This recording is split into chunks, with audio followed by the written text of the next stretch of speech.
Bonjour et bienvenue. Si vous êtes ici aujourd'hui, ce n'est pas un hasard. Cette chaîne est un espace de foi, d'inspiration et de réflexion spirituelle. Ici, nous partageons des messages qui nourrissent votre cœur, qui apportent paix, encouragement et guidance dans votre quotidien. Si vous cherchez à grandir dans votre relation avec Dieu, à comprendre sa parole et à recevoir des conseils pour avancer dans votre vie spirituelle, vous êtes au bon endroit. Alors, avant de continuer, je vous invite à vous abonner dès maintenant et à cliquer sur la cloche pour ne rien manquer des prochaines vidéos. Ensemble, avançons dans la foi et la lumière du Seigneur. Il y a des enfances marquées par une sensation étrange, presque silencieuse, d'être à part. Non pas dans le sens d'une supériorité ou d'un rejet, mais dans cette impression subtile de ne pas percevoir le monde comme les autres. Certains enfants observent davantage qu'ils ne parlent, ressentent plus qu'ils n'expliquent et posent des questions qui dépassent leur bras à leur âge. Ils s'interrogent sur le sens de la vie, sur la souffrance, sur Dieu, sur la raison des choses. Là où d'autres vivent simplement l'instant, eux cherchent déjà la signification. Ce décalage intérieur peut parfois être confus. Il peut donner l'impression de ne pas totalement appartenir à son environnement, comme si quelque chose en soi restait en éveil pendant que tout autour semble ordinaire. Pourtant, cette différence n'est pas une anomalie. Elle est souvent le premier signe d'une sensibilité spirituelle déposée très tôt, avant même que les expériences de la vie ne viennent façonner la personnalité. Il existe des cœurs que Dieu prépare dès l'enfance, non par des événements spectaculaires, mais par une conscience intérieure plus vive. Une capacité à ressentir profondément, à discerner les atmosphères, à être touché par l'injustice, par la solitude des autres, par la beauté du sacré. Cette disposition intérieure devient comme une empreinte invisible, une direction inscrite dans l'âme avant même que l'esprit ne la comprenne. Avec le temps, beaucoup tentent d'étouffer cette différence pour se fondre dans la normalité. Pourtant, elle ne disparaît jamais vraiment. Elle revient dans les moments de silence, dans les périodes de remise en question, dans ce besoin persistant de chercher plus loin que l'apparence des choses. Ce n'est pas une faiblesse, c'est une orientation, une invitation. L'Écriture évoque cette réalité avec profondeur. Il est écrit dans Jérémie 1,5 « Avant que je t'ai formé dans le ventre de ta mère, je te connaissais, et avant que tu sois sorti de son sein, je t'avais consacré. » Ces mots révèlent une vérité bouleversante. Certaines vies portent un sens avant même de commencer. Ce sentiment d'être différent n'est alors plus une énigme à résoudre, mais une trace d'origine. Une indication que l'histoire personnelle ne démarre pas simplement à la naissance, mais dans l'intention même de Dieu. Et ce que l'on ressent enfant n'est souvent que la première lueur d'un chemin plus grand qui se dévoilera avec le temps. Très tôt, certains apprennent à habiter le silence. Non parce qu'ils y sont contraints, mais parce qu'ils y trouvent du quelque chose que le bruit du monde ne leur donne pas. Au milieu des jeux, des rires et de l'agitation, ils ressentent une distance invisible, comme s'ils étaient présents physiquement, mais intérieurement ailleurs. Ils observent, ils analysent, ils ressentent. Ils comprennent sans toujours pouvoir expliquer. Cette solitude intérieure n'est pas forcément liée à un rejet extérieur. Elle peut exister même dans un environnement aimant. C'est une sensation plus subtile. Celle d'être profondément conscient, trop conscient peut-être, des émotions, des tensions, des non-dits. Là où d'autres enfants passent d'un moment à l'autre, eux restent marqués par ce qu'ils perçoivent. Ils se réfugient ici dans la réflexion, dans l'imaginaire, dans le dialogue intérieur. Peu à peu, le silence devient un espace familier, un lieu où l'on apprend à écouter sans interruption, à observer sans réagir immédiatement, à ressentir sans se perdre. Ce type d'enfance forge une profondeur rare. Elle développe la patience, la capacité d'analyse, la maîtrise émotionnelle. Elle apprend à attendre, à discerner, à comprendre avant d'agir. Sur le plan spirituel, cette période agit comme un terrain de formation invisible. Dieu ne forme pas toujours dans l'agitation ou dans les projecteurs. Il façonne souvent dans le retrait, dans les moments où personne ne regarde, dans les saisons où l'on se sent à part. C'est là que le caractère se construit, que la solidité intérieure prend racine, que l'âme apprend à ne pas dépendre constamment du regard des autres. Ceux qui ont connu cette solitude très tôt développent souvent une capacité particulière à accompagner les autres plus tard, parce qu'ils savent ce que signifie se sentir incompris, parce qu'ils ont appris à écouter réellement, parce que le silence leur a enseigné à accueillir sans juger. Leur isolement n'était pas une absence, mais une préparation, une école intérieure. La Bible montre que le retrait précède souvent la mission. Dans Osée 2,14, Dieu déclare « Je l'attirerai, je la conduirai au désert et je parlerai à son cœur. » Le désert, dans l'Écriture, n'est pas seulement un lieu vide, c'est un espace de transformation. Un endroit où le bruit s'éteint pour que la voix essentielle devienne audible. Ce que certains ont vécu comme une solitude n'était peut-être que cette invitation discrète. Apprendre à entendre avant d'être envoyé parler, apprendre à se tenir seul avant de pouvoir soutenir les autres. Et ce qui semblait être de l'isolement devient alors une fondation. Une préparation silencieuse pour un rôle qui demandera force intérieure, discernement et compassion. Chez certains enfants, le cœur semble grandir plus vite que le reste. Très tôt, ils perçoivent les tensions dans une pièce, ressentent les non-dits, comprennent la tristesse derrière un sourire. Là où d'autres continuent à jouer, eux s'arrêtent, observent, s'inquiètent, cherchent à apaiser. Sans qu'on le leur demande, ils deviennent ceux qui écoutent, qui rapprochent, qui calment les disputes, qui portent parfois des émotions trop lourdes pour leur âge. Cette sensibilité peut être déroutante. Elle expose, elle fatigue, elle donne parfois l'impression d'être submergée par ce que les autres ressentent. Pourtant, elle n'est pas une fragilité à corriger. Elle est une capacité à capter l'humain dans sa vérité. Une intelligence du cœur qui comprend sans explication, qui accueille sans jugement, qui se rend disponible même en silence. Très tôt, ces enfants apprennent à lire les regards, à sentir les changements d'ambiance, à percevoir la douleur avant même qu'elle soit exprimée. Ils deviennent naturellement des médiateurs, des confidents, des présences apaisantes. Cette posture, souvent invisible, forge une maturité émotionnelle rare. Elle apprend à contenir, à écouter, à porter sans écraser, à compatir sans se perdre. Sur le plan spirituel, cette empathie agit comme une formation profonde. Elle prépare à accompagner les autres, à consoler ceux qui traversent des saisons difficiles, à comprendre les blessures humaines sans les juger. Elle développe une compassion qui ne vient pas d'une théorie, mais d'une expérience intérieure. Et cette compassion devient, avec le temps, un instrument puissant pour servir, enseigner, guider. Car ceux qui ont ressenti tôt la douleur des autres apprennent aussi la responsabilité du cœur. Ils découvrent qu'on ne peut pas aider sans sagesse, qu'on ne peut pas porter sans se nourrir intérieurement, qu'on ne peut pas consoler sans être soi-même enraciné. Leur sensibilité devient alors une force maîtrisée, capable d'éclairer et de soutenir. La Bible met en lumière cette valeur de la compassion vécue. Dans 2 Corinthiens 1,4, Paul écrit « Il nous console dans toutes nos détresses, afin que par la consolation que nous recevons de Dieu, nous puissions consoler ceux qui se trouvent dans quelque affliction. » Il y a là une logique spirituelle profonde. Ce que l'on ressent, ce que l'on traverse, ce que l'on porte tôt dans la vie n'est pas inutile. Cela forme le cœur à devenir refuge pour d'autres.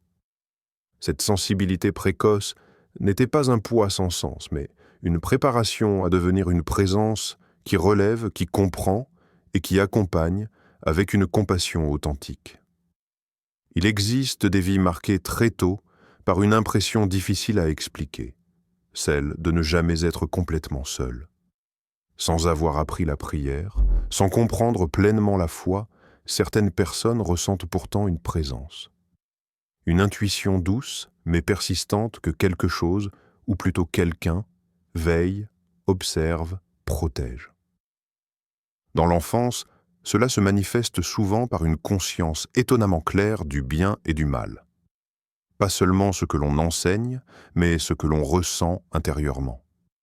Une gêne face à certaines attitudes, une paix immédiate dans d'autres environnements, une sensibilité presque instinctive à ce qui est juste ou dangereux, comme si l'âme reconnaissait avant même que l'esprit n'analyse. Il y a aussi ces moments où l'on échappe à des situations qui auraient pu mal se terminer, des décisions prises sans trop savoir pourquoi, des retards, des détours, des intuitions soudaines qui évitent un problème. Avec le recul, ces instants prennent un autre sens. Ils donnent l'impression qu'une main invisible a guidé, retenu, protégé. Pour l'enfant, ces expériences ne sont pas théologiques, elles sont ressenties. Elles s'inscrivent dans le cœur comme une certitude tranquille. La vie n'est pas livrée au hasard. Et cette conviction construit une relation spirituelle instinctive avant même que les mots ne viennent la définir. Peu à peu, une confiance intérieure se forme. Pas forcément spectaculaire, mais stable. Une manière de croire que, même dans l'incompréhension, il existe une direction. Que certaines portes s'ouvrent pour une raison.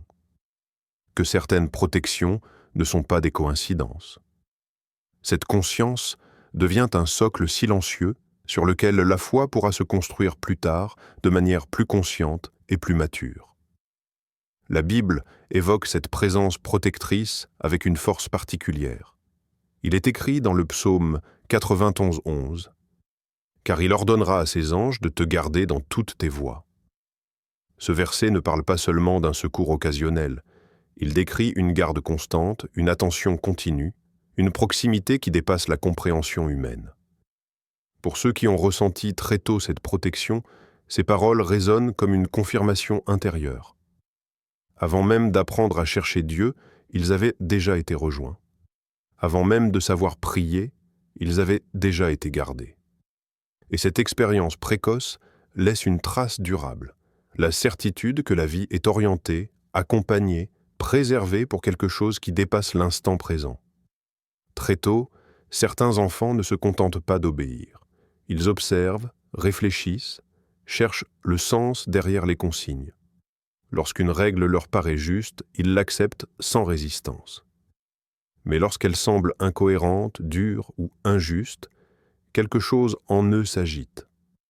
Non pas pour contester par orgueil, mais parce qu'ils ressentent intérieurement qu'il doit exister une vérité plus profonde que la simple conformité. Cette attitude est souvent mal comprise. On peut la confondre avec de la désobéissance ou un esprit rebelle. Pourtant, chez ces enfants, il ne s'agit pas d'un refus de l'autorité, mais d'un besoin de cohérence. Ils veulent comprendre pourquoi. Ils veulent que les paroles et les actes s'alignent. Leur conscience s'éveille tôt, et avec elle, une sensibilité particulière à la justice, à l'intégrité et à l'authenticité. Ils ressentent un inconfort face aux contradictions, aux décisions arbitraires, aux situations où la vérité est mise de côté pour maintenir l'apparence. Et même s'ils ne savent pas toujours exprimer clairement ce qu'ils perçoivent, ils savent intérieurement quand quelque chose ne sonne pas juste. Ce discernement devient une boussole, une voix intérieure qui ne se tait pas facilement. En grandissant, ce trait forge des personnalités capables de tenir debout sous la pression, parce qu'elles ont appris à écouter leur conscience avant d'écouter la foule, parce qu'elles savent que la vérité n'est pas toujours populaire, mais qu'elle reste nécessaire. Ce sont souvent ces personnes qui, plus tard, osent poser les questions que d'autres évitent, défendre ceux qui ne peuvent pas se défendre et rappeler les principes lorsque tout devient flou. Spirituellement, cette disposition prépare à un rôle de responsabilité. Non pas un leadership basé sur le contrôle, mais sur la droiture. Un leadership qui ne cherche pas à plaire, mais à rester aligné. Car guider ne consiste pas seulement à montrer la direction, mais à discerner quand la route empruntée s'éloigne de ce qui est juste. L'Évangile montre que même dans la jeunesse, la recherche du sens est précieuse. Dans Luc 2,49, Jésus déclare « Ne saviez-vous pas qu'il faut que je m'occupe des affaires de mon Père ?» Ces paroles révèlent une conscience déjà orientée, un attachement profond à la vérité et à la mission, même face à l'incompréhension. Questionner n'était pas un acte de rébellion, mais l'expression d'un alignement intérieur. Chez ceux qui portent ce discernement dès l'enfance, la capacité à interroger n'est pas un défaut à corriger. C'est une force à affiner. Elle annonce des voix qui ne se tairont pas devant l'injustice, des cœurs qui choisiront la droiture même lorsque le silence serait plus facile, et des vies prêtes à guider non par popularité, mais par conviction. Dès l'enfance, certains ressentent au fond d'eux une direction qui dépasse l'ordinaire.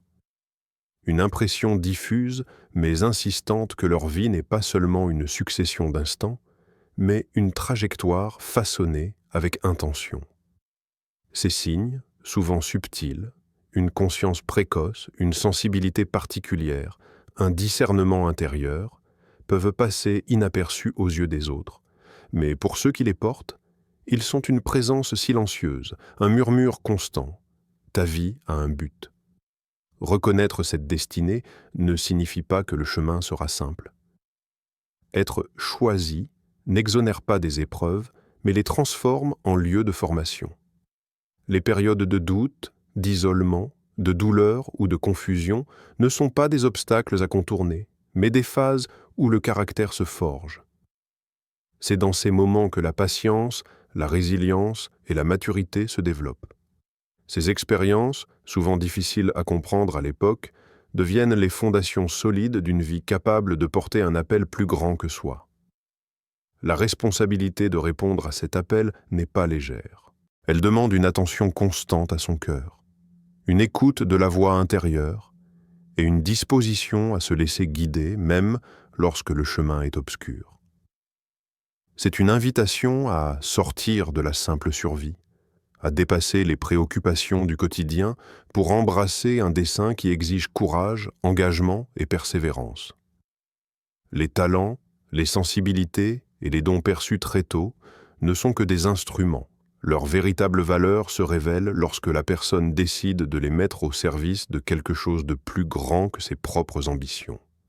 Spirituellement, répondre à l'appel précoce transforme la perception de la vie. Ce qui semblait aléatoire devient cohérent. Chaque expérience acquiert un sens et chaque épreuve se révèle utile.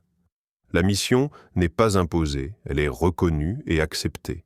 Elle exige d'être fidèle dans l'attente d'obéir à la voix de l'esprit et de rester aligné avec la vérité intérieure. Cette prise de conscience marque un tournant. La vie cesse d'être simplement vécue et devient un instrument actif de l'œuvre que Dieu a commencée avant même la naissance. La Bible illustre cette dynamique dans Ésaïe 49. 1. Écoutez-moi, îles, et prêtez l'oreille, peuple lointain. L'Éternel m'a appelé dès le ventre maternel, et il a nommé mon nom avant ma naissance. Ces paroles soulignent que l'appel précède la compréhension. Il existe un moment où la conscience humaine rejoint la volonté divine, et ce moment transforme l'existence. Reconnaître son appel, c'est accepter la responsabilité de marcher dans ce qui a été préparé depuis le début. C'est un engagement à vivre avec intention, à avancer malgré les difficultés et à transformer chaque expérience en une pierre qui bâtit la mission à laquelle on est destiné. Merci d'avoir regardé cette vidéo jusqu'au bout. Que ces paroles aient touché votre cœur et vous rappellent que votre vie a un but, même dans les moments de doute ou de silence. Si ce message vous a encouragé, n'hésitez pas à vous abonner pour ne rien manquer des prochains enseignements et méditations spirituelles. Cliquez aussi sur la cloche pour être averti à chaque nouvelle vidéo. Que Dieu vous bénisse abondamment, qu'il guide chacun de vos pas et remplisse votre vie de paix, de discernement et de force. Restez fidèles, persévérez dans la foi et souvenez-vous, chaque étape de votre vie fait partie du plan qu'il a pour vous. À très bientôt pour une nouvelle vidéo.